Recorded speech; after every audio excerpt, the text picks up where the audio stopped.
ठीक है कानून के लिए आगे कैसे देना में पार ट्रॉली जाली जी ने का करी ना में बीत नंबर दो घर के तो का कर सकी ना जो ना अब ऐसे ऐसे बुजुर्ग है बूढ़े हैं जो भी है खींच नहीं पाते ये बहुत जरूरी है। ये भी सबसे पहले हमारा सल्ला गांव जो बंगाल का सल्ला गांव है ये मुख्यालय से मात्र 3-4 किलोमीटर दूरी पर है।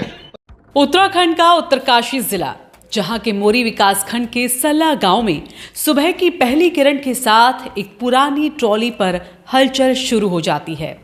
कुछ ग्रामीण मिलकर लोहे की इस जर्जर ट्रॉली को रस्सियों के सहारे खींचते हैं। नीचे टोंस नदी का तेज बहाव डर का एहसास कराता है, लेकिन ये डर उनके रोजमर्रा की जिंदगी का हिस्सा बन चुका है।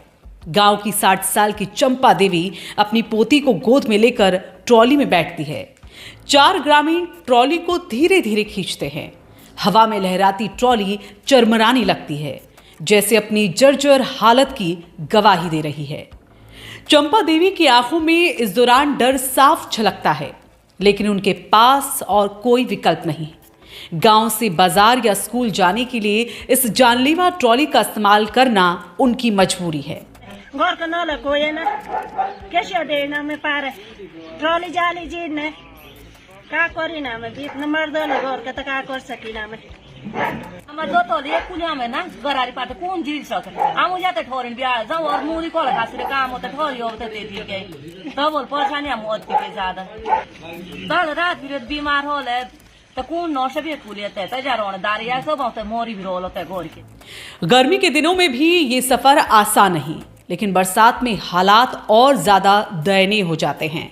तेज बारिश में टोंस नदी उफान पर आ जाती है और ट्रॉली का इस्तेमाल करना किसी आत्मघाती कदम से कम नहीं लगता। कई बार तो लोग 5 से 6 किलोमीटर का लंबा रास्ता तय कर गांव पहुंचने को मजबूर हो जाते हैं। ठीक है वो भी चाहिए बाकी आपकी रात की बात है अगर तुमको रोक भी दो पुल भी दो बस।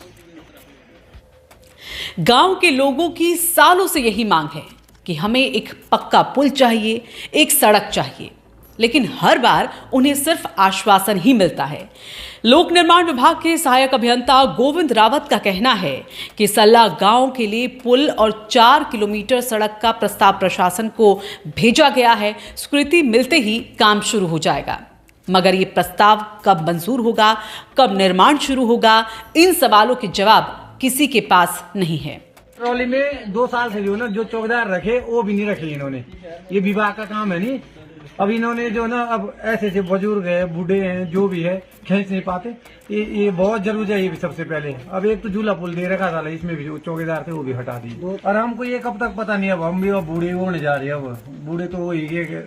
अब ये इन्होंने इस बारी भी अब रखते नहीं रखते। और फिर ऊपर से खड़ का मामला, खड़ में भी हमारे जो है ना पुल नहीं है। सबसे मेन प्रॉब्लम तो खड़ से ही है, शुरुआत ही है। आगे तो खैर आगे की बात थी। ऐसे कई दिक्कतें यहाँ और पानी समस्या सबके। और रास्ता हमारा पेटड़ी से सल्ला वाला रास्ता खंडर है, बिल्कुल खंडर हो रखा है। जब आपदा आई थी उस समय जो ना कहीं भी कुछ नहीं है, अस्त व्यस्त हो रखा है सब। आजादी के 75 साल से भी ज्यादा का वक्त बीत चुका है, लेकिन आज भी सल्ला गांव के लोग मूलभूत सुविधाओं से वंचित हैं। चुनावी भाषणों में विकास की गूंज सुनाई देती है, लेकिन हकीकत में ग्रामीणों को अपनी जान हथेली पर रखकर आवाजाही करनी पड़ती है।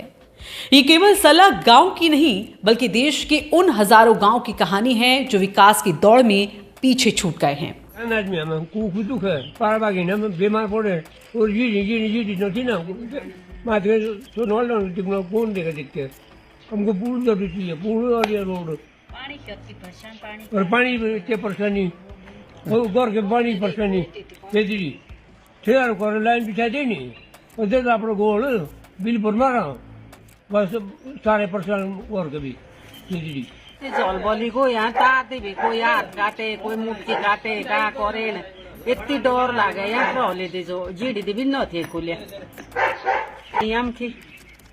आप परेशान बीमार आदमी जो कोई टपान वाला से से रोना परेशान बरसाती अति खतरो यहाँ रो यथुदी ट्रॉली जीर्ण दी काशी हाथ कटे काशी कोई नई पड़े हाथ अति हाथ छ यहाँ भी 9-10 साल बच्ची पड़ी हमारे तो भतीजी से नई पड़ी कितनी हाथ छ दिलचस्प बात यह है कि प्रधानमंत्री नरेंद्र मोदी 6 तारीख को उत्तरकाशी आ रहे हैं। उम्मीद की जा रही है कि उनके इस दौरे से जिले के विकास कार्यों को गति मिलेगी। लेकिन बड़ा सवाल यह है कि क्या सला गांव की ये समस्या उन तक पहुंचेगी? क्या ट्रॉली के सारे जोखिम भरी जिंदगी जी रहे इन 40 परिवारों की तकलीफ भी किसी बड़े मंच पर उठाई जाएगी? सवाल कुछ जरूरी और भी कि आखिर कब तक लोग रस्सी के सहारे जिंदगी का सफर तय करते रहेंगे? क्या सरकार और प्रशासन के लिए ये सिर्फ एक फाइल भर है? क्या इस गांव के बच्चे कभी बिना डर के स्कूल जा पाएंगे? क्या आपके इलाके में भी ऐसी कोई समस्या है? हमें बताएं और हम आपकी आवाज को उठाएंगे। इस वीडियो को ज्यादा से ज्यादा शेयर करें ताकि इन लोगों की आवाज देहरादून से लेकर दिल्ली तक में बैठे हुक्मरानों तक पहुंच पाए।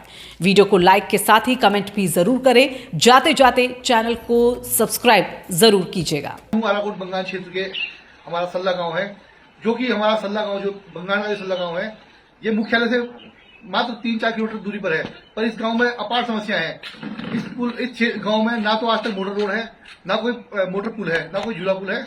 बहुत लंबा समय हो गया है। यहाँ के क्षेत्रवासियों द्वारा मोटर रोड की मांग की गई थी, जबकि हमारे द्वारा आराकोट छतरी ठठियार मोटर मार्ग जो हमारी सैंक्शन रोड थी, उसके लिए बहुत लंबे समय से प्रयास किया जा रहा है।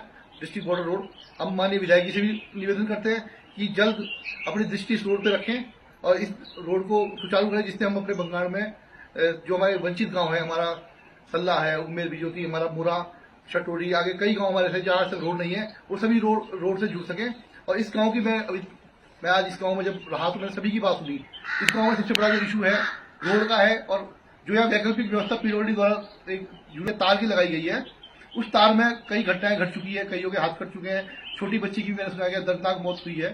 तो हमारा विभाग से भी निवेदन है, आप इसके लिए इसको सुचारू करने हेतु यहाँ पे जो पहले बरसात सीजन में जो मुझे बताया कि यहाँ पे कर्मचारी रखे जाते थे, वो कर्मचारी नहीं है। उन कर्मचारियों को यहाँ पे रखा जाए। रात दिन अगर कोई व्यक्ति या महिला को जाना होता है तो वो तार नहीं खींच पाते हैं। बहुत बड़ी समस्या यहाँ पर है। और दूसरा यहाँ पर जो एक बड़ा इशू सामने आया है, तो दूसरा इशू यहाँ पे जल जीवन